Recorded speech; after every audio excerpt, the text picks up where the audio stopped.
7 community. Bernard and I are here to do the wrap-up of the council meeting, which was earlier today. It's the last council meeting for the year, and just to remind community, council don't have a council meeting in January, so our next one in the new year will be February. So it was a relatively short agenda today, which means that February is probably going to be rather large, but we did cover off a few important items, so we'll just run you through those. Firstly, council resolved to create a community safety forum. And really, this is out of the public safety forum that we held back in March, and working with the community to make sure that they have a voice on some of the issues that they are concerned about in regard to public safety. So they have, the community's been asking for a genuine seat at the table in regard to this, and this is the opportunity for that to be facilitated by council. The idea here is that you can put in an expression of interest, which will be open very soon for you to do that if you want to be part of that forum. And also what the outcomes of that forum will be, will enable me to attend the regional safety forum with the police that run that session. So I think that's a really good outcome. We also had the School of Arts and Music go through council and be endorsed. So this is about incubating and facilitating and coordinating a pilot for a Glen School of Arts and Music.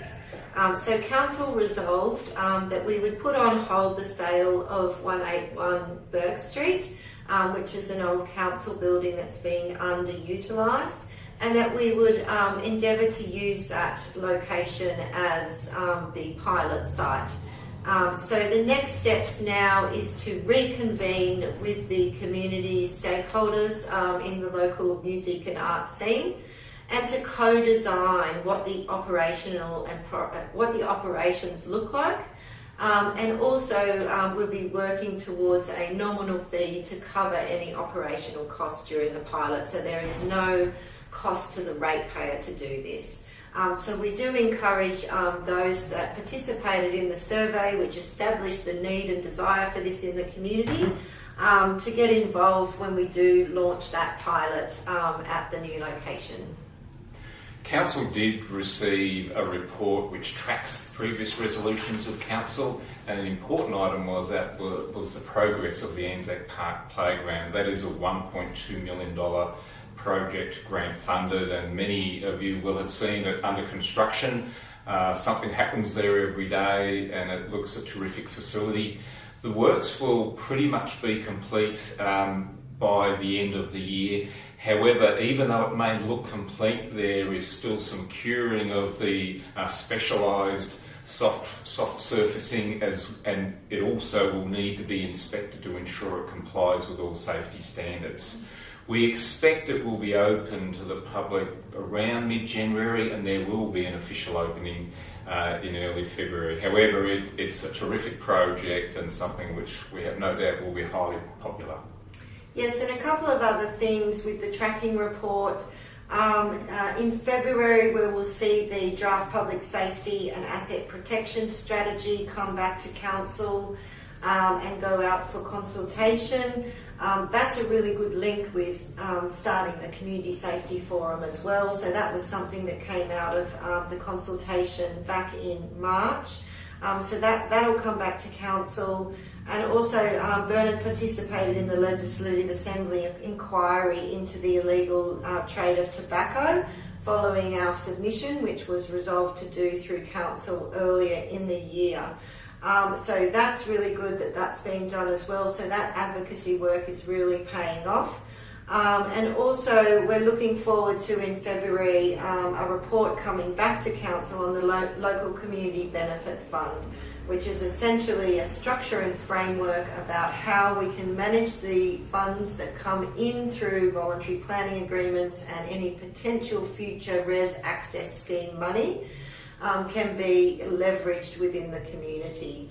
Also, the ambulance station, we are advocating and seeking some clarification as to what the state government are going to do with that asset, as we have had a local community volunteer group show some interest in utilising that building. The final thing I want to just add is it was great to receive a congratulations and well done from the President or the Chair of the Country Mayors Association on Council's work around psychosocial safety framework for councillors. Certainly, whilst we were first cab off the rank with that sort of approach, it's been widely touted as a really good step to take, and certainly hearing from the Chair of Country Mayor Association on that was a good endorsement of that initiative. A good read on the council agenda is always the Capital Works report. It not only spoke about the playground, but it also spoke about some significant roadworks, Emmaville Road, Ranges Valley Road, some more humble curb and, but no less equally important, some humble curb and channel works around town. It highlighted the fact that our Capital Works program is over $30 million and we've already expended $14 million. So it is enormous. It reflects the investment by council into the infrastructure of which is so important to the community. There was one report in confidential which council was required to consider in order to be transparent and accountable, and that related to a Councillor Code of Conduct matter.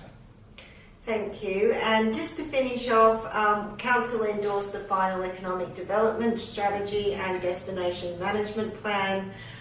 Central to the EDS is an economic development approach that is there designed to leverage the wellbeing economy and also enable community wealth building, which is certainly important to me as Mayor, to try and get to that North Star where we are building socio-economic prosperity across all elements of our community, and that strategy was certainly designed to try and achieve that North Star.